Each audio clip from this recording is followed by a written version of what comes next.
Olá para todos. Nós comemoramos a Semana Espírita em abril. O mês de abril é um mês que muitas coisas aconteceram para serem comemoradas em relação ao Espiritismo.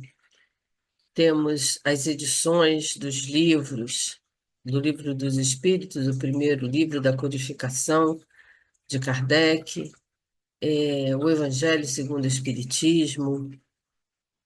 Então, é considerado assim um mês de celebração para o Espiritismo. E comemorando a semana de 14 a 18 de abril do ano de 2025, o Centro Espírita Caravana do Conselheiro concentrou as suas palestras em comemoração a essa semana. Eu trago aqui os slides, né, apresentados por mim e pela minha irmã no dia 17 de abril de 2025, falando sobre os pontos básicos da doutrina através de versos do livro Parnaso do Além-Túmulo, com poesias de vários autores, e fazendo menção aos pontos básicos. Vou partilhar aqui a tela. Então, aqui está, como estava falando, né? Então, seria o Espiritismo através dos versos, com esse livro Parnaso de Além-Túmulo, de Chico Xavier, o primeiro livro psicografado por Chico Xavier, e traz poesias de vários autores.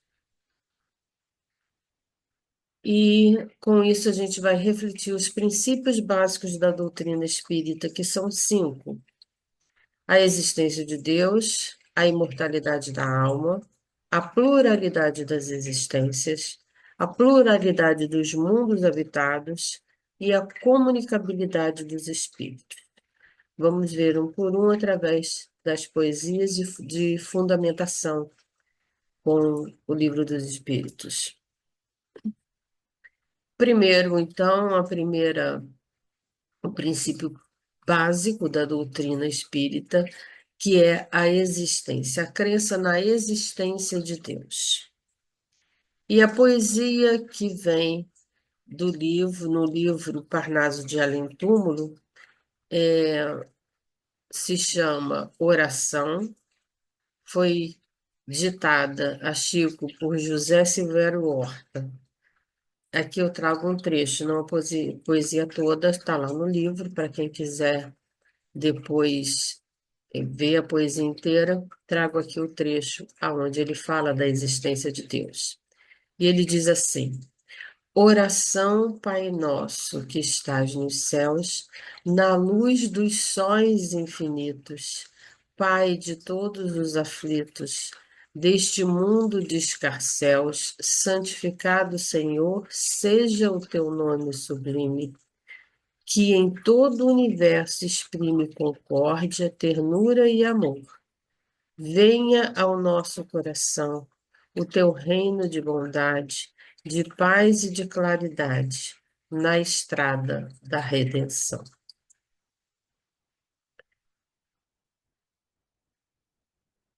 No Livro dos Espíritos, a questão 4, Kardec pergunta aos espíritos como provar a existência de Deus. Como que a gente tem certeza que Deus existe? E os espíritos dizem assim: na lei de causa e efeito. Ou seja, tudo tem uma causa. E se a gente vê os efeitos, a gente pode confrontar da onde aquilo veio. Eles continuam dizendo: procurai a causa de tudo o que não é obra do homem, e a vossa razão responderá.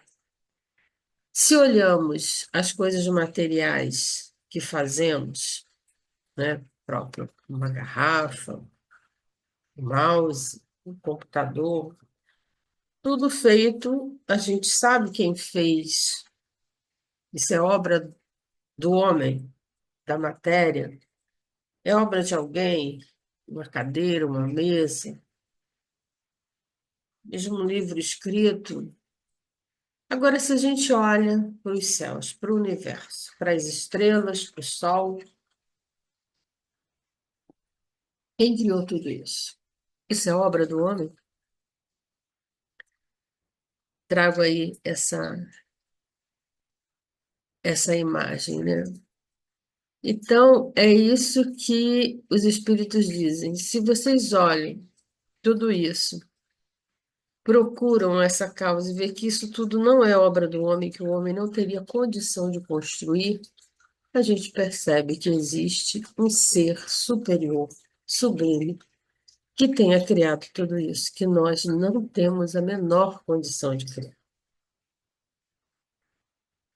Lá na Gênesis, no capítulo 2, item 6, Kardec diz que Deus não se mostra, ele se revela através de suas obras. E é verdade, né? São essas obras que revelam Deus, porque Deus não é humano como nós, não é material como nós, e ele se revela através das suas obras. Na questão 1 do Livro dos Espíritos, Kardec pergunta: que é Deus? E os Espíritos diz que Deus é a inteligência suprema, a causa primária de todas as coisas. Porque justamente Deus se revela, a gente percebe que existe um ser que criou tudo isso que o homem não é capaz. Então a gente percebe aí que existe uma inteligência suprema, uma causa primeira de tudo o que foi criado. Na questão 13 do Livro dos Espíritos, a gente tem atributos da divindade. Os principais atributos, a divindade vai ter, né? Deus tem muitos atributos, esses são os principais que Kardec coloca aí para nós, nessa questão que os Espíritos revelam. Deus, ele é eterno, ele sempre existiu. Ele é imutável, nada vai mudar Deus ou as suas leis. Ele é imaterial, ele é tudo que não é matéria, tudo que a gente pensar de matéria não é Deus. Ele é único, não existem vários deuses. Deus é único, é imutável, é eterno, é todo-poderoso, é justo e bom. Essas são os seis atributos principais de Deus. Que a gente poderia aqui, cada um desses, a gente desmiuçar e teria muito a conversar, a compreender. Mas a gente vai encontrar tudo isso no Livro dos Espíritos, se a gente quiser aprofundar, né? Segundo princípio básico é a imortalidade da alma. E a gente encontra lá em Parnaso de Além Túmulo essa poesia que tem como título Voltando, de Luiz Guimarães Júnior, que diz assim: voltei, nova era a vida, nova a estrada, que minha alma extasiada percorria.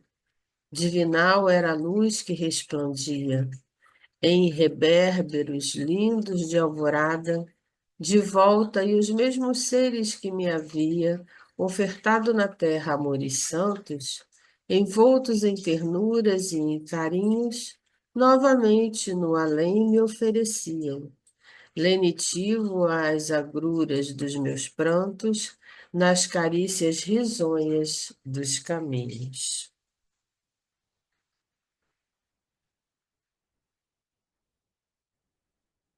Na pergunta 83 do Livro dos Espíritos, Kardec pergunta, assim, bem taxativo: os espíritos têm fim? Eles acabam? E a espiritualidade diz: a existência dos espíritos não acaba. Eles são categóricos em dizer isso, que o espírito não morre jamais.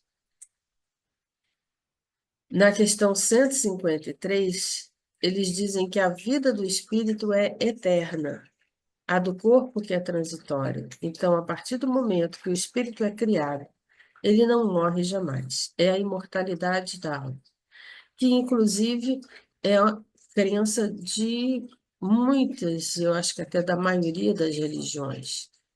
Se não for materialista, vai acreditar na imortalidade da alma, que nós não morremos quando desencarnamos, né? O que morre é o corpo, mas a alma não morre jamais. E na 149, Kardec pergunta: em que se torna a alma no instante da morte? E aí eles dizem: volta a ser espírito, reentra no mundo que havia deixado momentaneamente. Por quê? Alma é o nome que a gente dá ao espírito encarnado. A gente tem um corpo, né? E geralmente, quando a gente fala em alma, a gente está falando nesse porque somos espíritos, temos um corpo, mas somos espíritos, então temos uma alma. Quando a gente refere à alma, a gente está referindo a esse espírito, nosso espírito aqui encarnado no meu corpo. E usamos o termo espírito quando ele desencarna, não tem mais o corpo, ele só se refere a espírito nesse sentido.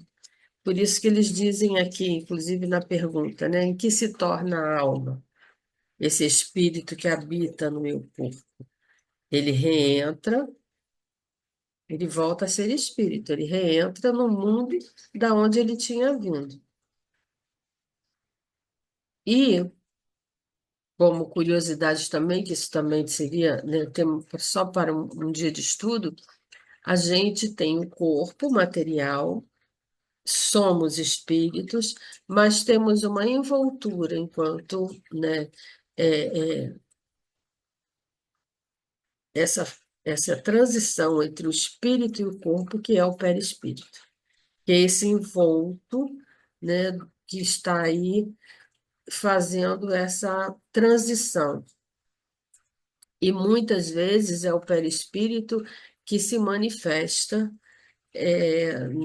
em vários momentos, e ele se manifesta, ele se molda, tem várias características do perispírito, que também isso é um dia só para estudar o que é o perispírito. Mas para a gente entender que a gente tem um corpo, a gente tem esse envoltório, que é o perispírito, e o espírito, que ele é mais volátil, né? E quanto mais superior for o espírito, mais volátil ele é, menos forma ele tem. Vamos agora ao outro princípio, que é a pluralidade das existências. A gente está falando sobre a imortalidade da alma, inclusive ali já tem o aceno, quer dizer, a alma não morre jamais, ela retorna, inclusive, né, diz os espíritos, ao mundo espiritual. E a gente vai ver agora que não temos uma encarnação só, que é o terceiro princípio, a pluralidade das existências, ou seja, é a reencarnação. No Parnaso de Além-Túmulo, Luiz Pistarini dita, né, para Chico Xavier, no Estranho Portal, o seguinte: a antevisão do fim de toda a vida obscurece a tela derradeira. E a noite escura se distende à beira da suprema esperança desvalida. Um golpe, um sonho, e excelsa clarinada anuncia outra vida renovada, brilhando além da lápide sombria. Apagou-se a candeia transitória, e a verdade refugem e volta em glória aos clarões imortais do novo dia. Na questão 166 do Livro dos Espíritos, eles dizem para nós que todos nós temos várias existências. Não temos uma só existência, ou seja, uma só encarnação. Diz que a alma ela vai se depurando, então esse espírito encarnado ele vai se depurando, sofrendo uma transformação e para isso é necessário a prova da vida corporal, porque é na vida corporal que eu vou conseguir depurar e experimentar certas coisas que eu preciso transformar dentro de mim. E só a vida corporal vai me ajudar a entender isso, só o mundo material. E por isso eu preciso encarnar, e em uma encarnação só eu não dou conta. E na questão 132, vejam bem, o objetivo da encarnação. Por que que a gente precisa encarnar? Viver no mundo corporal. Eles dizem, é para chegar à perfeição, ou seja, então, a encarnação, a vida corporal, a vida material, ela vai nos ajudar a essa caminhada para chegar à perfeição. E eles dizem, para muitos é expiação, para outros é uma missão. Os espíritos são criados simples e ignorantes, está na questão 133. Então, somos criados, né, no princípio inteligente, o espírito nasce na sua individualidade, simples e ignorante. Ignorante mesmo de ignorar as coisas. E a gente vai ter que descobrir e aprender. Então, instrui-se nas lutas e tribulações da vida corporal. Essa simplicidade, essa ignorância vai ter que ser construída, instruída ao longo da existência corporal. E a gente não dá conta disso em uma encarnação só, até porque quando a gente encarna e vive essas instruções, essas experiências, muitas vezes a gente vai adquirindo o quê? Maior dívida, porque a gente tem várias paixões. A gente é moído de várias paixões, de egoísmo, de vaidade, e aí, de repente, vem um espírito de vingança na gente, uma vontade de não tanto para o bem. Então, o que que acontece? A gente vai adquirindo, na verdade, a gente não só se instrui, mas a gente também adquire dívidas. Por isso, a gente precisa de uma outra encarnação, porque numa só a gente não vai dar conta. E aí, na 167 agora, tem o objetivo, Kardec pergunta, da reencarnação. Lembra que eles perguntaram primeiro qual era o objetivo da encarnação? E qual era? Chegar à perfeição, através da instrução da vida corporal. Agora, qual é o objetivo da reencarnação? Expiação, aprimoramento progressivo da humanidade, sem o que, onde estaria a justiça? Então, o que acontece? Aquilo que eu disse, a gente vai adquirindo dívidas. Então, a reencarnação é para expiar tudo aquilo que a gente vai deixando aí para ser expiado, para a gente ir aprimorando e depurando e burilando em nós para esse progresso progressivo da humanidade. Inclusive, ele diz, né, senão onde estaria a justiça? Porque se a gente adquire, se a gente comete várias imprudências e situações de infidelidade, de situações realmente que a gente acaba causando até o mal a outras pessoas, onde estaria a justiça se depois de tudo isso eu desencarno e aí? eu vou ter uma pena eterna ruim, ou vai ser esquecido também tudo que eu fiz e não ter nenhuma consequência diante das minhas atitudes muitas vezes erradas. Então, a reencarnação, ela vai nos ajudar a aprimorar, a rever e a refazer certas situações, onde eu vou ter oportunidade, inclusive, de me reatar com possíveis inimigos que eu tenha feito em outras encarnações. Aí entramos agora ou no outro princípio, que é a pluralidade dos mundos habitados. Sim, porque se a gente tem uma hierarquia enquanto espírito, e a gente vai evoluindo, os mundos também têm a sua hierarquia. E a gente vai ver, então, nesse princípio, né? Começando aqui com Parnaso de Além-Túmulo, que traz essa poesia ditada por Cruz e Souza, que tem como título aos Trabalhadores do Evangelho. Diz assim: há uma falange de trabalhadores espalhada nas sendas do infinito, desde as sombras do mundo amargo e aflito aos espaços de eternos resplendores, é a caravana de batalhadores, que no esforço do amor puro e bendito, rompe algemas de trevas e granito, aliviando os seres sofredores.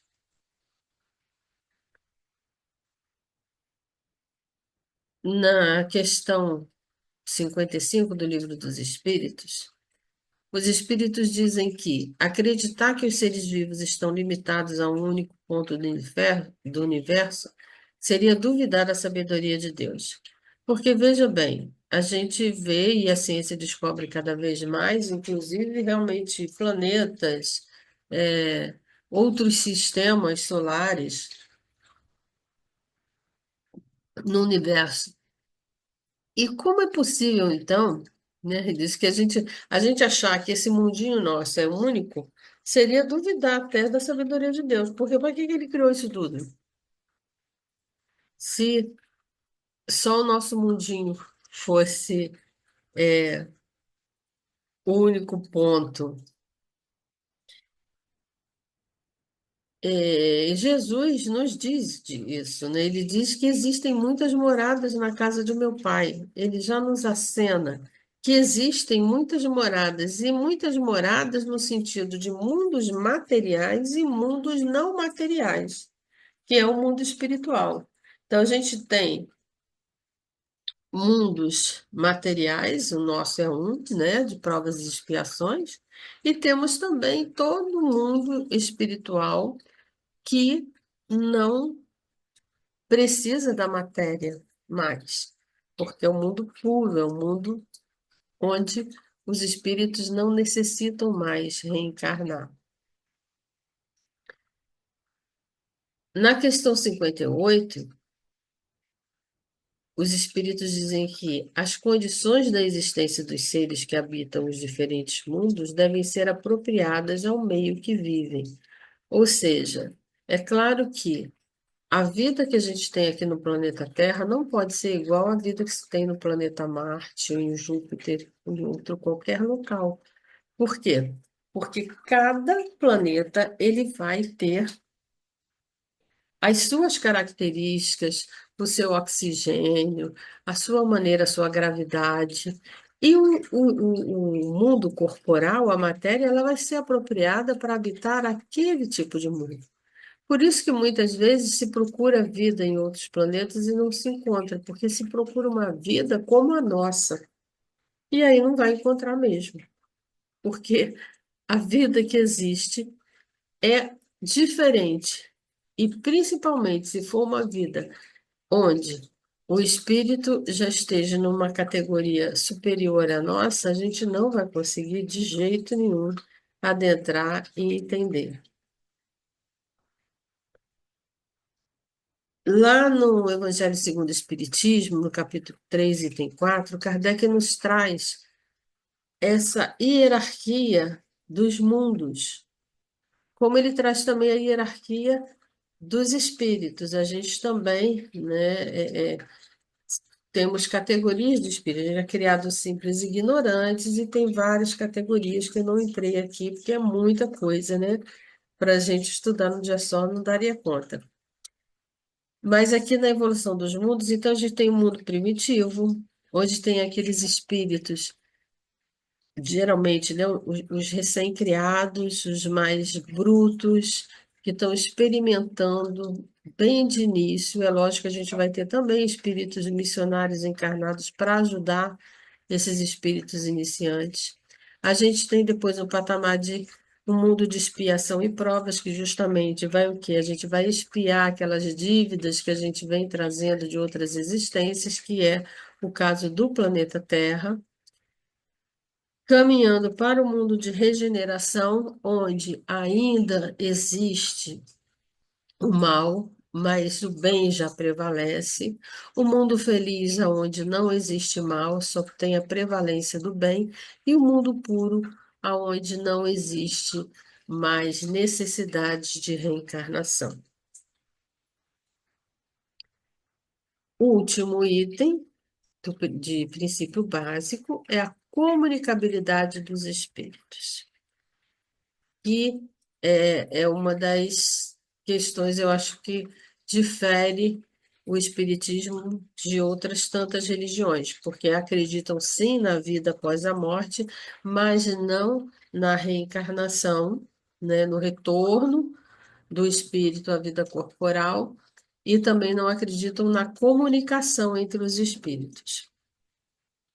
Aqui a gente vê em Parnaso de Além-Túmulo, de Casimiro Cunha, o O título é Ao Meu Caro Quintão, que diz assim: Ah, Quintão, hoje os meus olhos embebedam-se de luz pelas estradas sublimes da santa paz de Jesus. Mas não sei onde a saudade é mais forte nos seus véus, se pelas sombras da terra, se pelas luzes do céu. Em relação à comunicabilidade dos espíritos, a questão 89 nos diz os espíritos que o pensamento é a própria alma que se transporta. Veja bem, então, o pensamento é a própria alma que se transporta. Veja, o espírito consegue se comunicar e se transportar através daquilo que ele pensa. Onde está o pensamento, a alma aí está também. O pensamento é um atributo da alma. Então, a gente já vê que o pensamento é a base da comunicação entre os espíritos. Aquilo que pensamos tem um magnetismo muito grande de ação, de condução e de chegar ao outro. Por isso que é preciso que a gente tenha cuidado com aquilo que a gente pensa. Outra maneira de comunicação dos espíritos é durante o sono. Durante o sono, os espíritos se comunicam entre si. A gente consegue se emancipar, ou seja, o nosso espírito deixa o nosso corpo momentaneamente, é conduzido para locais aonde a gente pode estudar, a gente pode trabalhar, a gente vai se comunicar com outros espíritos desencarnados e outros espíritos também encarnados que estejam emancipados. E muitas das vezes a gente não lembra disso quando acorda. Até porque a gente vai ter uma questão no Livro dos Espíritos dizendo que isso não seria interessante para nós relembrarmos, porque isso talvez desmotivaria a nossa continuada. Então é melhor a gente não lembrar. Na questão 20 eles dizem que o espírito não está fechado no corpo como uma caixa. A gente pensa, né, nada, não, o espírito está aqui preso. De certa maneira, né? A gente está encarnado nesse corpo e a gente não tem, assim, a fluidez de um espírito desencarnado. Mas eles dizem que a gente não está fechado numa caixa, que a gente irradia por todos os lados. E a primeira coisa que a gente viu foi o pensamento, né? Eis porque pode se comunicar com os outros espíritos, até mesmo acordados, embora faça mais dificilmente. Quantas vezes a gente olha para uma pessoa e a gente entra em sintonia, a gente percebe, a gente sabe que a gente consegue captar aquilo que a pessoa nos está desejando. Muitas vezes de bem, inclusive. A gente olha e vê a sintonia e fala, nossa, como eu gosto daquela pessoa e como ela gosta de mim, como a gente tem uma afinidade que parece de mãe e filha, de irmãos. Existe ali um magnetismo, uma irradiação de amor, de luz, que a gente consegue ali perceber. Isso é a comunicação dos nossos espíritos, que muitas vezes não é dessa encarnação, a gente já traz isso de outras encarnações. E pode também se dar o contrário, de ser uma repulsão tal, de eu perceber aquela energia negativa e eu tenho que ter muito cuidado nesse momento para que eu não ceda a minha energia e às vezes até possa passar mal em determinadas situações. É possível receber a visita de parentes e amigos. A gente lembra de André Luiz, que veio visitar sua família, lembra? Que logo no início ele ficou até enciumado, porque ele viu a esposa que tinha, né, se casado novamente, ele fica emocionado quando vê a, a filha, a neta.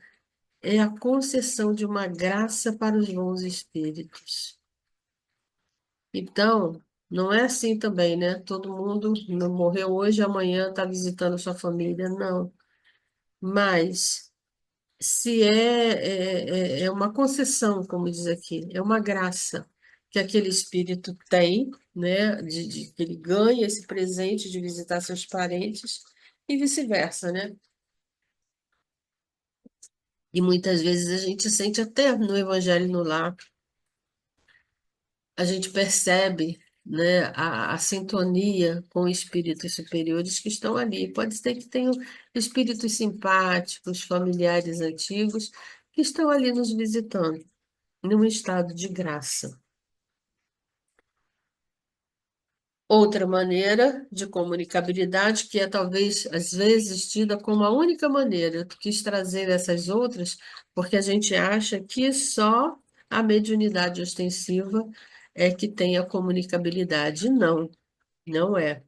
Mas essa é a mais famosa, é a mais visível, né, a que mais se comenta. A comunicabilidade realmente daqueles médios ostensivos que vêm com essa missão, que escolhem até essa missão, muitas vezes por muitas dívidas até a serem expiadas.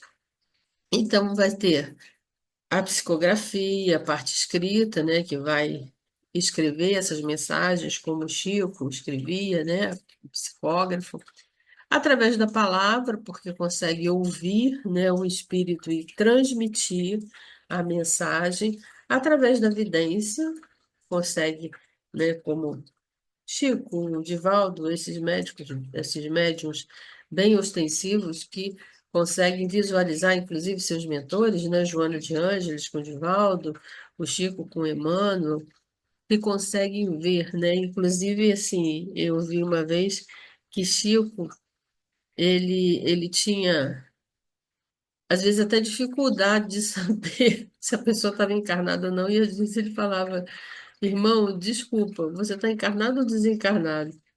Porque ele tinha uma evidência tão apurada e que às vezes ele não conseguia distinguir. Se a pessoa tivesse emancipada, sim, por conta, né, de ver a ligação com o corpo.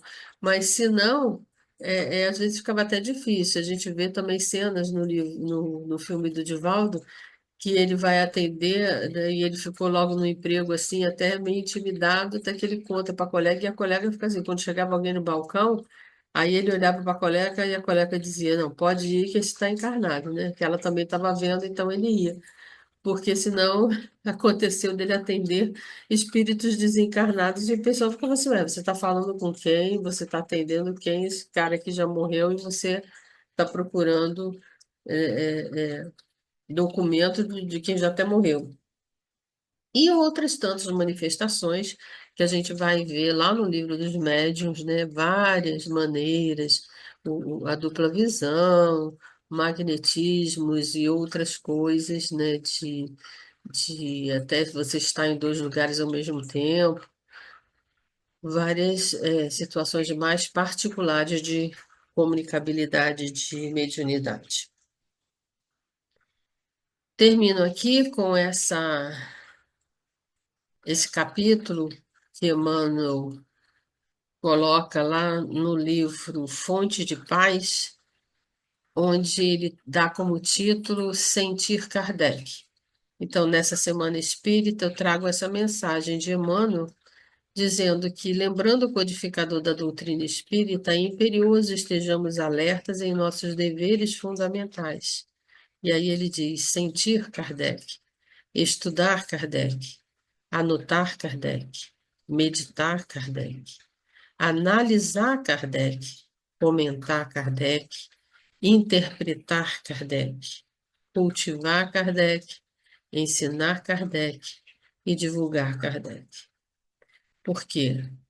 O nosso codificador teve um trabalho ostensivo de fundamentar toda a sua pesquisa, todas as comunicações que os espíritos deram através de vários médiuns que ele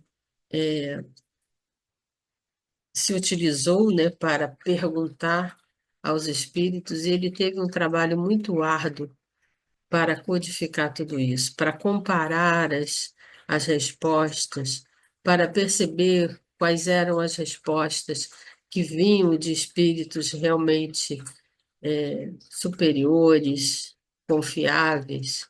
E, sobretudo, a sua metodologia era quando aquelas respostas em vários locais do mundo, na Alemanha, na Suíça, na França, eram iguais.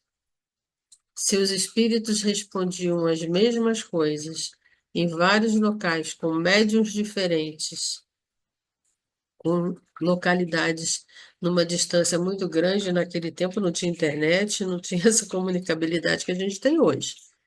Então, foi um trabalho muito, muito árduo.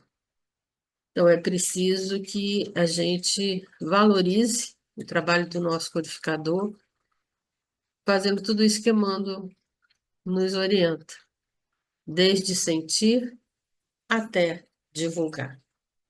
Que tenhamos um é, bom desempenho nessa missão. Que assim seja, fiquemos todos com Deus. Até uma próxima oportunidade. Beijo a todos.